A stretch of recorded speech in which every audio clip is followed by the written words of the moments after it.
Sabusu itu kepanjangan dari Saung Budaya Sumedang.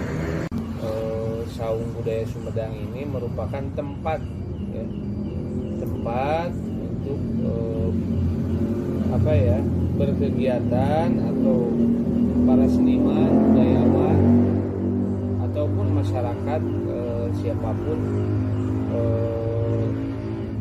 dalam mengembangkan, dalam mencurahkan kreativitasnya.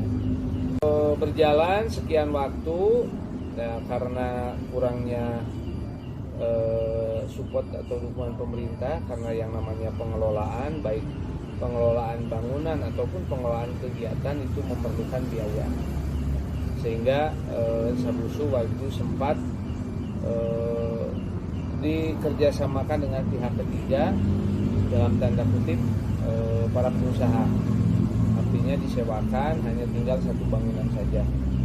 Nah itu pun sama ya, hampir 90% kegiatan seni budaya tidak berjalan otomatis, karena bangunannya juga sudah disewa-sewain ke rumah makan ya.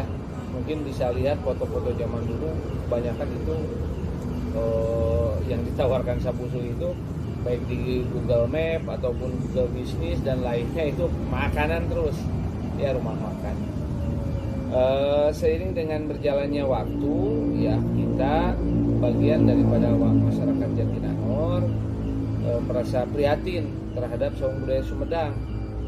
Kalau mereka hanya membuli saja bahwa Sabusu sudah beralih fungsi menjadi saung kuliner dan lain-lain, banyak orang yang bilang seperti itu, baik di tataran pemerintahan Kabupaten Sumedang ataupun di masyarakat, bahkan dari akademisi pun sama, dari pihak Unpad, IPOPIN dan lainnya juga, bahwa ternyata Sabusu sudah beralih fungsi. Nah, untuk pengelolaannya kita juga berkoordinasi dengan pemerintah Kabupaten Sumedang. Ya, sampai hari ini masih kita yang mengelola. Artinya dalam pengelolaan ini kita dibentuk tim di bawah Yayasan Ibu Jati dan di bawah pemerintah Kabupaten Sumedang untuk mengelola Sabusu.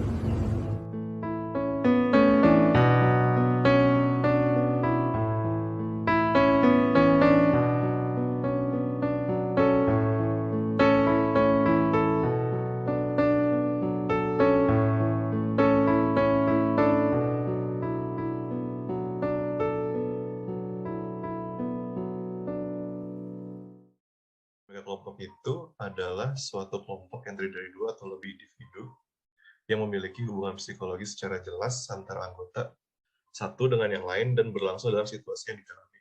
Kemudian dinamika kelompok berdasar dari kata dinamika dan kelompok. Dinamika berarti interaksi atau interdependensi antara kelompok satu dengan yang lain.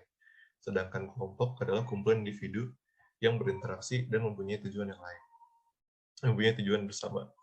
Kemudian fungsi dari dinamika kelompok. Jadi beberapa fungsi itu adalah membentuk kerjasama yang saling menguntungkan dalam mengatasi persoalan hidup. Yang kedua, untuk memudahkan pekerjaan. Yang ketiga, mengatasi pekerjaan yang membutuhkan pemecahan masalah dan mengurangi beban pekerjaan yang terlalu besar sehingga selesai lebih cepat, efektif, dan efisien.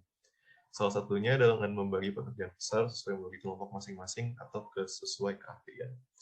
Kemudian yang terakhir, menciptakan iklim demokratis dalam kehidupan masyarakat dengan memungkinkan setiap individu memberikan masukan, berinteraksi, dan memiliki peran yang sama dalam masyarakat. Kemudian pertumbuhan dan perkembangan kelompok. Jadi proses yang pertama itu adalah proses adaptasi.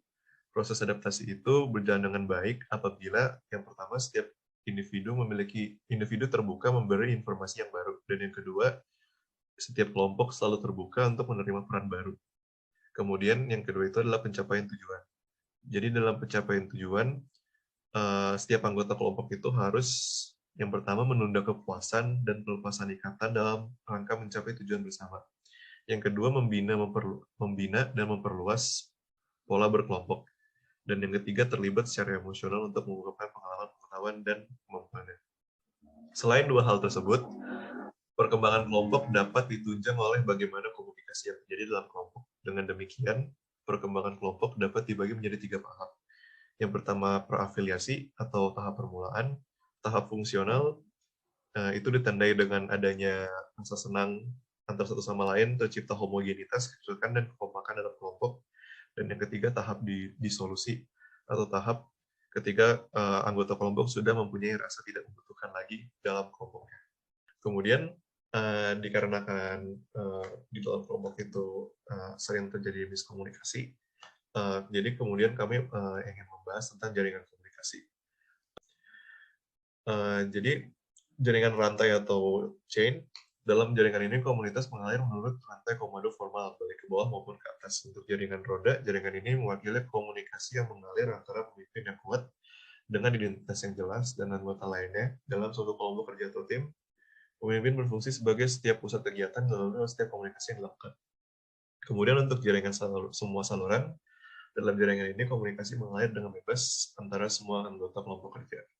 Nah, dikarenakan salah satu permasalahan yang ada di dalam organisasi persenian khususnya Sanggar Ibu Jati Samsu, di mana terdapat miskomunikasi, maka kami menyarankan agar menggunakan jaringan komunikasi chain dan wheel atau rantai atau roda, karena akurasi informasi yang akan disampaikan itu bakal lebih akurat sehingga akan mengurangkan miskomunikasi yang terjadi dalam berorganisasi.